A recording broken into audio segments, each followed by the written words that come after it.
ಎಲ್ರಿಗೂ ನಮಸ್ಕಾರ. ಶುಕ್ರವಾರ ದಿನ ನಾವು 500 ಕ್ವಾಂಟಿಟಿನ BTST ಮಾಡಿರ್ತೀವಿ. ಸದ್ಯದ ಮಟ್ಟಿಗೆ ಟೈಮ್ ಡಿಕೆ ಕಾರಣದಿಂದ 9 ಪಾಯಿಂಟ್ ಲಾಸ್ ಅಲ್ಲಿ ನಡೀತಾ ಇದೆ. ಅಂದ್ರೆ 5,500 ರೂಪಾಯಿ ಲಾಸ್ ಅಲ್ಲಿ ನಡೀತಾ ಇದೆ. ಇನ್ನೇನು 30 ಸೆಕೆಂಡ್ ಪೆಂಡಿಂಗ್ ಇರುತ್ತೆ ನಿಫ್ಟಿ 50 ಓಪನ್ ಆಗೋದಕ್ಕೆ, ಇಂಡಿಯನ್ ಮಾರ್ಕೆಟ್ ಓಪನ್ ಆಗೋದಕ್ಕೆ. ನೋಡೋಣ.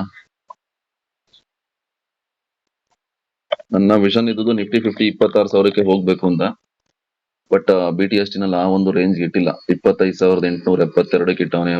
Almost flat to positive. Wait ಮಾಡೋಣ. ಸದ್ಯಕ್ಕೆ 18,000 ಪ್ರಾಫಿಟ್, 19, 24,000, 23,000 ನಡೀತಾ ಇದೆ. 26,000 very good. Opening candle buying pressure ನಡೀತಾ ಇದೆ. 27,000. ಟ್ರೇಡ್ ನ ಕ್ಲೋಸ್ ಮಾಡೋಣ. 25,800.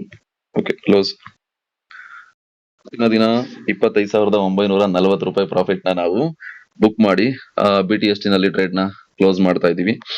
ನೋಡಿ, ಶನಿವಾರ ಭಾನುವಾರ BTST ಮಾಡಿದ್ರೆ ಏನೇನ್ ಆಗ್ತದೆ ಅಂತ ಅನ್ಬಿಟ್ಟು ಕರೆಕ್ಟ್ ಆಗಿ ನಾಲೆಡ್ಜ್ ಇಟ್ಕೊಂಡು ನೀವೇನಾದ್ರೂ ಟ್ರೇಡ್ ನ ಮಾಡಿದ್ರೆ 100% ನಿಮ್ಗೆ ಒಳ್ಳೆ ಪ್ರಾಫಿಟ್ ಅಂತೂ ಬಂದೇ ಬರುತ್ತೆ.